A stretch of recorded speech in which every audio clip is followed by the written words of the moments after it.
Years ago, there was another famine here.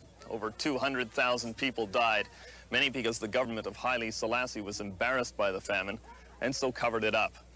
We now know that the Foreign Diplomatic Corps here, the United Nations, and other international food organizations knew what was happening, but said nothing. This time around, the famine itself is no secret, but once again, the world's major food agencies are not saying anything about how the government of Ethiopia is holding back food from most of the famine victims. The agencies themselves are caught up in a tangled web of politics, conflicting mandates, and internal struggles. More people are dying because of it. Hello and welcome to Eye on Africa, live from Paris. I'm Nadia Massi. Abiy Ahmed's government insists the region is now safe, but aid agencies are still being denied access, and concern is growing about food supplies. International monitors have been denied access to Tigray since the fighting began. The United Nations also says it is difficult and dangerous to deliver food. 4 aid workers have been killed in the past month. Our Ethiopia correspondent, Maria Gerth Nicolescu, has the details.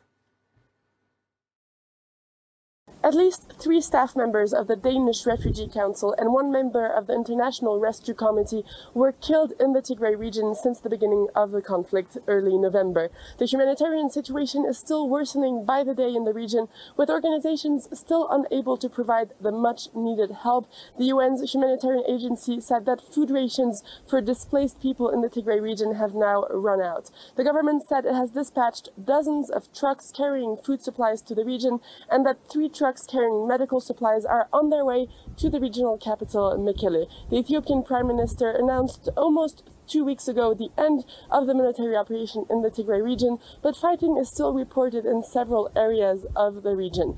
There is also growing concern for the nearly 100,000 Eritrean refugees who live in Tigray. The UNHCR said that refugees are now starting to leave the camps because of the security situation and because of the lack of food.